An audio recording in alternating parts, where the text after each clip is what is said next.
Well, look, I thought for nearly 2 years that it would be in Russia's interest to have a ceasefire for the reasons you said, to help revive the economy, to help repair the military, to rebuild the Black Sea fleet, which much of which Ukraine has put on the bottom of the Black Sea for all kinds of reasons.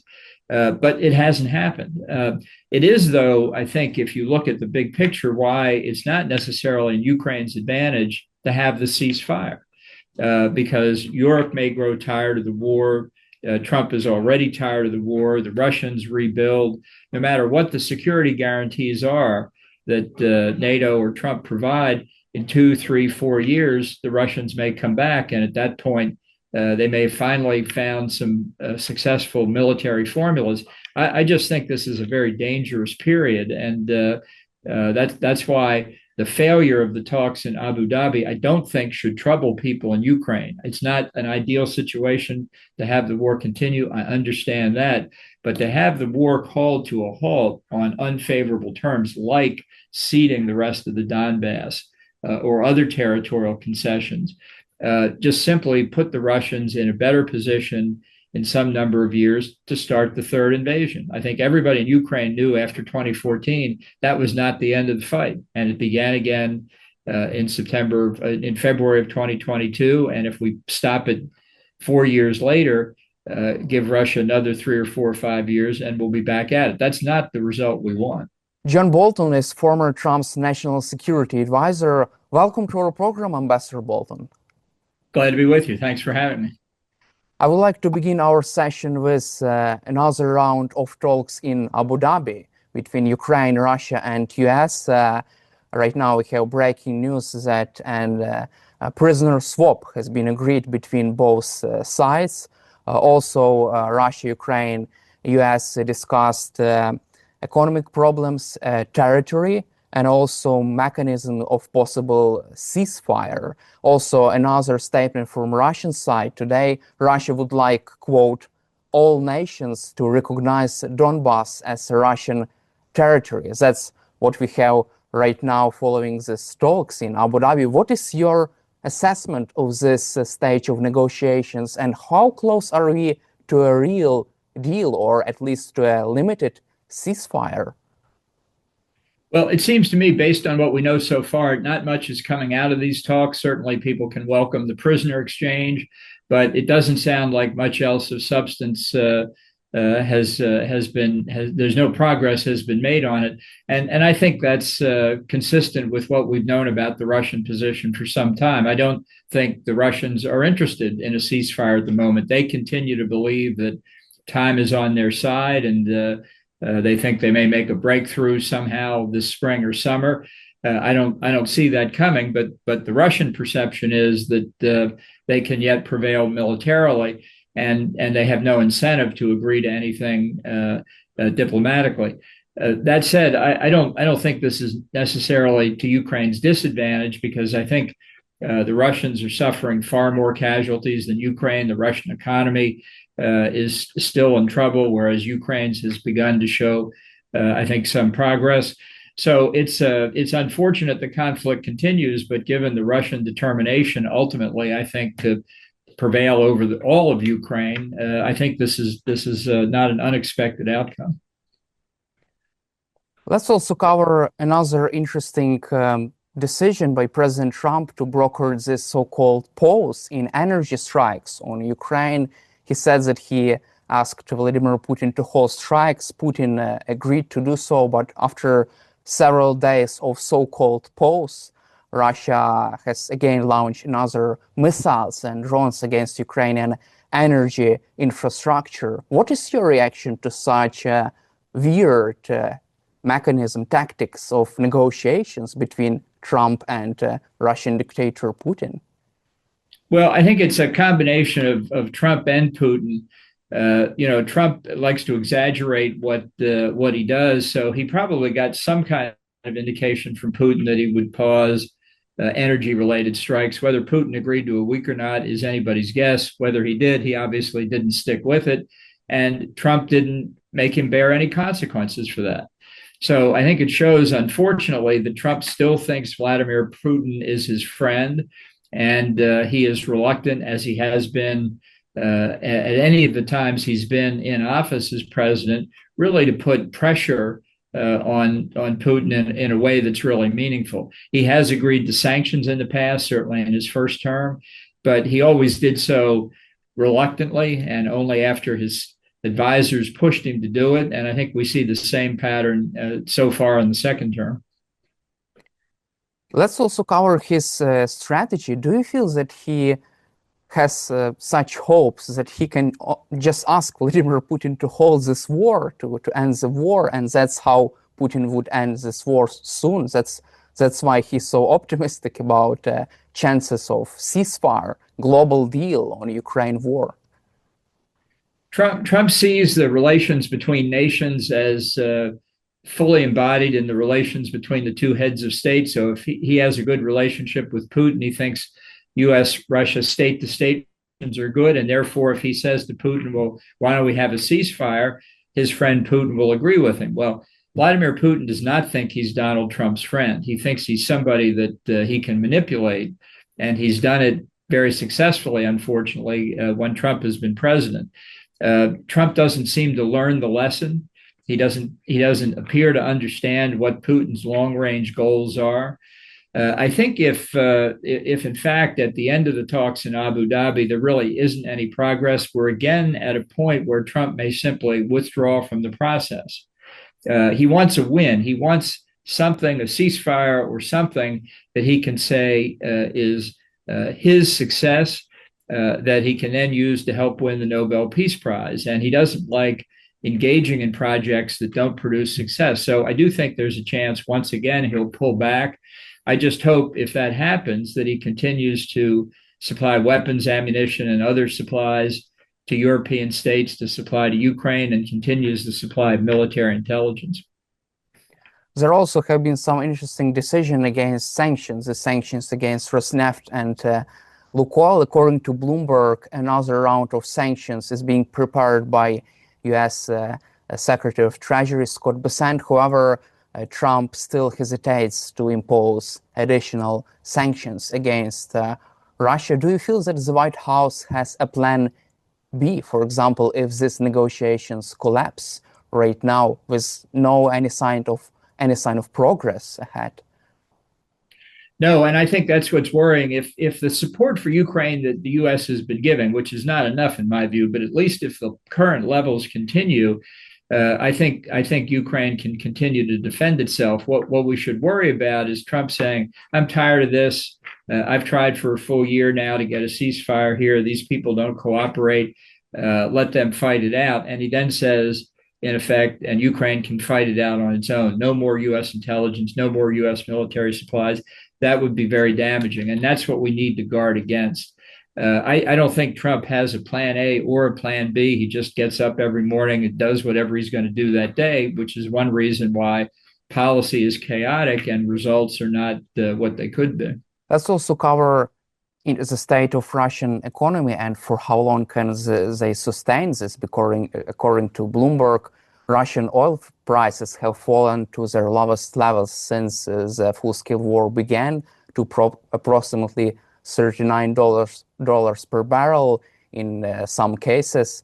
Also, according to the New York Times, Russia has already lost in this war 1.2 million soldiers, dead and wounded.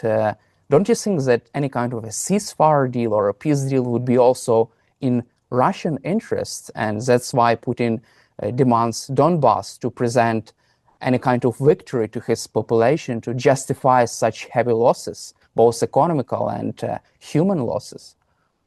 Well, look, I thought for nearly 2 years that it would be in Russia's interest to have a ceasefire for the reasons you said, to help revive the economy, to help repair the military, to rebuild the Black Sea fleet, much of which Ukraine has put on the bottom of the Black Sea for all kinds of reasons. But it hasn't happened.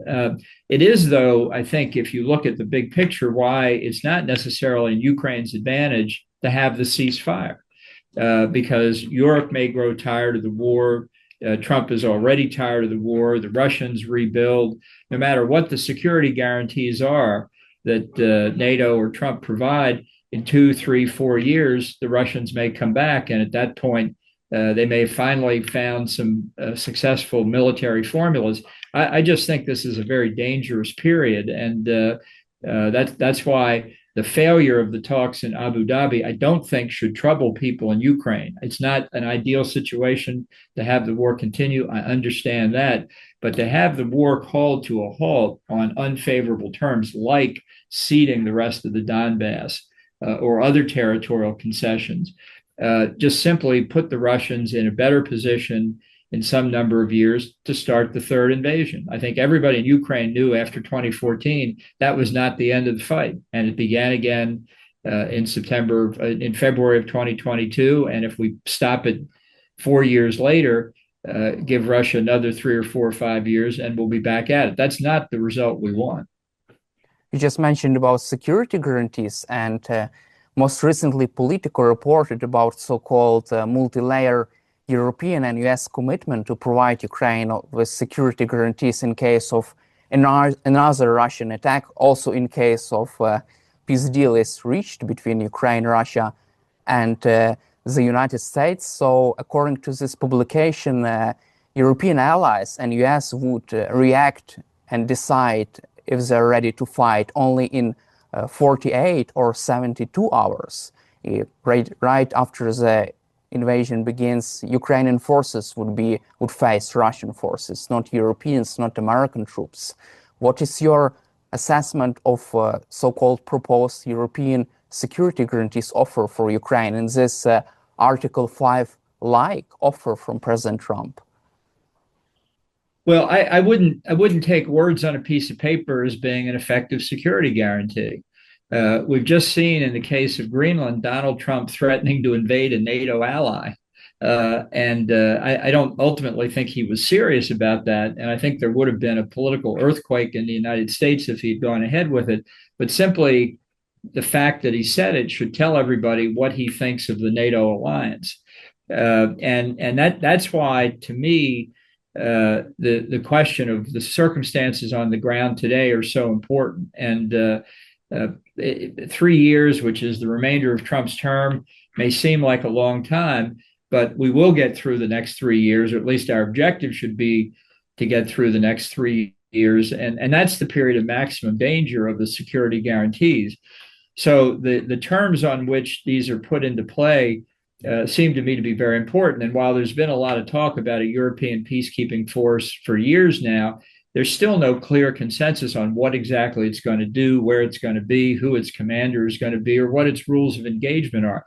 I think it's a question of force, not the words on the piece of paper, that ultimately will be the real security guarantee for Ukraine until such time as there's a way found for Ukraine to enter NATO. There also have been lots of discussions about real Putin's ability to sign a ceasefire deal.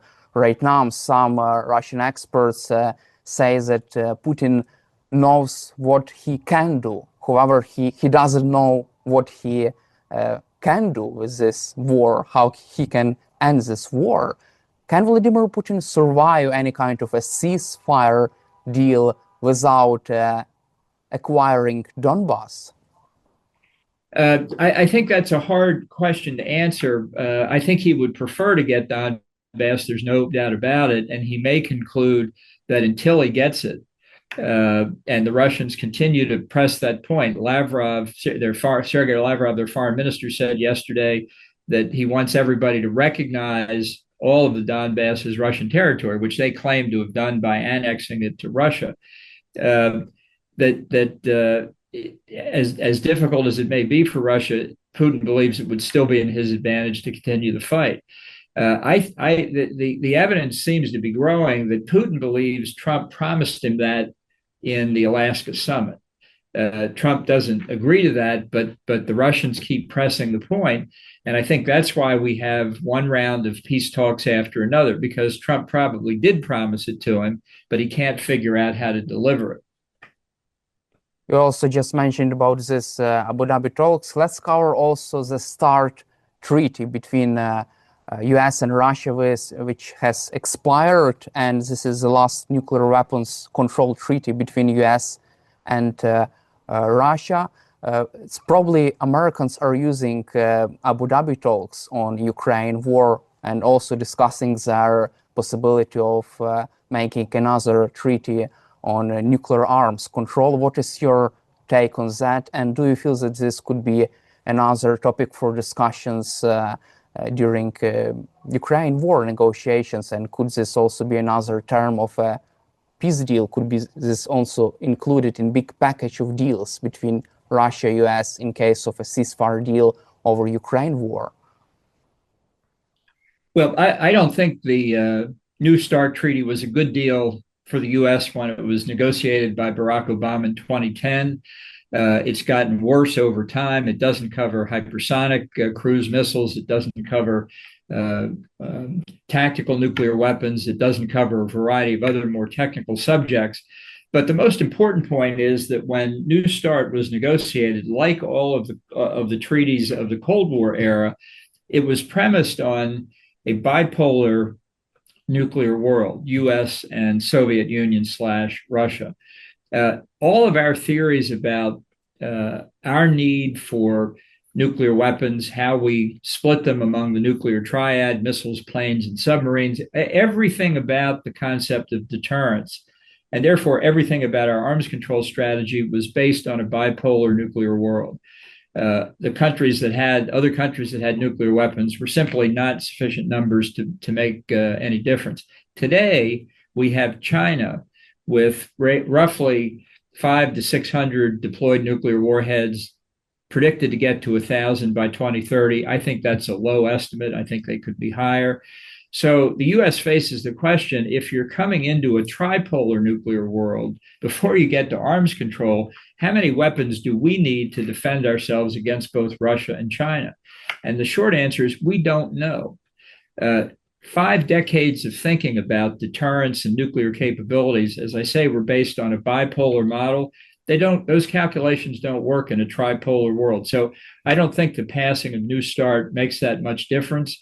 I don't think there's any point for the U.S. to negotiate a nuclear agreement with Russia when China is allowed to continue building up its weapons. So I don't see this as part of a bigger package involving Ukraine. That also covers the global picture and influence of Trump's decision on Russia's stance abroad, because Vladimir Putin has lost Syria. Nicolas Maduro was captured by U.S. special forces and brought to the justice in the United States. Also, this Marinera Russian-linked oil tanker has been seized by U.S. Navy in the Atlantic. Greenland, another point of interest of President Trump. And how does this all influence Ukraine war negotiations and Russia's stance around the globe? Does this humiliate Vladimir Putin? Well, I think Russia suffered some significant defeats. As you mentioned, the fall of the Assad regime is a stunning blow. And I would like to see the new regime in Damascus tell the Russians to take their naval base at Tartus and their air base nearby and take it home to Russia. The removal of Maduro in Venezuela is also a significant defeat, although I think Trump has not gone far enough. I think the rest of the regime needs to be removed. I think the Democratic opposition, which won the 2024 presidential election, should be put into power. The Russians are obviously trying to support what's left of the Maduro regime, as are the Cubans and the Chinese and the Venezuelans. So that issue is still up in the air. But we also right now face the question what Trump will do on Iran and whether he will use military force, given what the regime of the Ayatollahs did to its own citizens, massacring 30,000 or more. Iran is critical to both Russian and Chinese interest in the Middle East. And if the Ayatollahs and the Revolutionary Guard fell and were replaced by a free government, that'd be a huge reversal of their fortunes in the Middle East. So there are many positive developments out there that have the effect overall of constraining Russia because of the war in Ukraine, not just the war itself, not just the economic sanctions, but international geopolitical changes are negatively affecting Russia. They're negatively affecting China, but less so than Russia, which gives China more control over Russia in the Beijing-Moscow axis. And that's something that people need to keep in mind as well. It's not just Russia that's waging war in Ukraine; they've got China right behind them. Let's also cover another interesting topic, but also related to Russia. Polish Prime Minister Donald Tusk said that Jeffrey Epstein probably was a KGB operative or linked to Russian KGB agents organizing these honey traps for famous people around the globe, politicians, and to acquire this compromise, some interesting information on this. What is your reaction to such interesting statement by the Polish Prime Minister? I have to say that's the first I've heard of that. I've heard Epstein accused of being a Jewish agent, an Israeli agent, but this is the first time I've heard him accused of being a Russian agent. The extent of the scandal is still continues to amaze me. How it grows, the number of victims that have been caught up in it is certainly causing Trump problems here in the U.S. Not that he's alleged to have done anything wrong, but he's handled the release of documents about Epstein in a very, very inadequate manner. The Starmer government in Great Britain is in real trouble. People tell me that he might not survive as prime minister despite having a huge Labour Party majority, and many other people have been affected by it. So if it turns out it was a Russian scheme to begin with, that would show the continuing vitality, unfortunately, of their security services and show just how much threat they still pose. Thank you, Ambassador Bolton, for your time and for your support for Ukraine, and glory to Ukraine. Well, thanks very much. Always glad to be with you.